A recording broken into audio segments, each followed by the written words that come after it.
You sure you want me to do this, Buck? Just do it. It'll guarantee me a win. All right. Oh, that hurt. Oh, shot. God.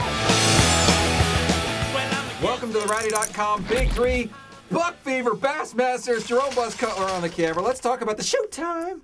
Let's take 2 tires. Let's take two tires at Darlington.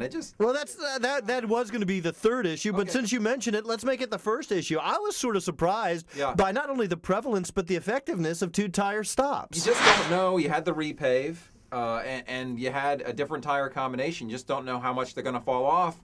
And apparently not much. Not at Track all. position is really, really important here because you got that one unorthodox line up around the wall, and clearly being able to take 2 tires on that last stop, setting up for that final stop, which is what Denny Hamlin and his crew chief Mike Ford did so very well, I thought, Buck, setting up for that final stop so you could get 2 tires. And then, of course, I assume we'll have a mistake issue here. Yeah, but, I mean, races that come in all different shapes and sizes and color. And this one was the track position race at 2010. You see what I have to take? Are we supposed to cue a free to be you and me?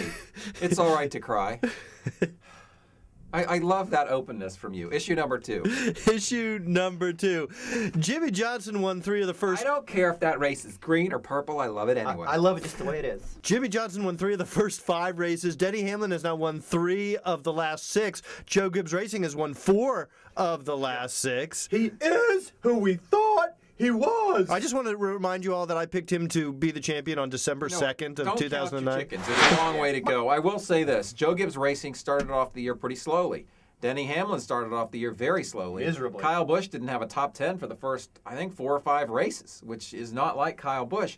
Ever since then, though, both those guys have been very, very fast. Denny with 3 wins, Kyle with 5 top 10s in the last 6 races, including a win at Richmond. So I think Joe Gibbs Racing has done what Roush Fenway Racing has not done yet, which is make some progress towards being faster. Denny Hamlin is a championship contender. If you doubted it before, you certainly can't doubt it right now. You know, we said earlier on in the beginning of the season, we thought that he was the one guy that could contend with Jimmie, and I think he's proven it. And he may not be actually the one guy anymore. Richard Childress Racing may have something to say about that. Absolutely, Kevin Harvick and Jeff Gordon looks like he might have something to say about that. Yeah, if Jeff Gordon stops shooting himself in the foot, which brings us to issue number 3. You can't say... Did we make the title for this one the cock-ups? The cock-ups? Cock-ups? Yeah, I've always wanted to use that expression on Rowdy. But the only guy who's going to get it is Art Tedesco. Yeah, but you know...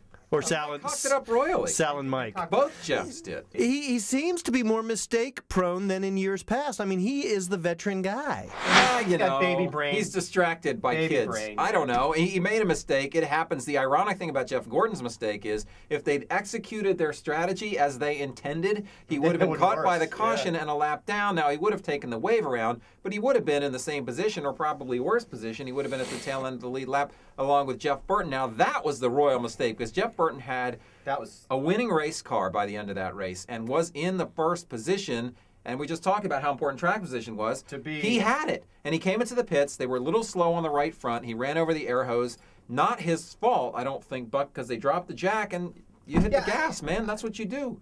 So they dropped the jack too soon. They were slow on the right front, and you just can't have that kind of cock-up and expect to win the title, much less a race. Cock-up. He has every right to be really, really royally pissed because he could have won that race. He's looking in the mirror saying, I lost that race. Which Jeff are you talking about now? Burton. Okay. Burton really can look in the mirror and say, we threw that one away. And I know, as far as missing pit road, Buck, you know, it seems so simple, but sometimes it's those simple things in life that really get you. Earlier today, hangnail. You had a similar problem. I did. Let's take a look.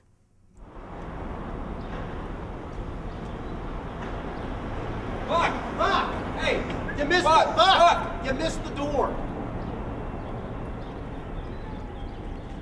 Again. So there you have it. Pretty easy to miss the door or the entrance to pit road if you're just not paying attention. Frequently you're not. To the extent that Jeff Gordon is like you, that's not a good situation. All right, that's been your Rowdy.com Big Three for today. For Buck Fever, I'm Bassmasters, Jerome Buzz Cutler, once again with the insights and the questions and the camera work. It's just unbelievable what Buzz Cutler can achieve when he multitasks. We'll see you next time on the Rowdy.com Big Three. It's all right, little buddy. Rowdy.com. Say it like it is. Say what like it is? Rowdy.com.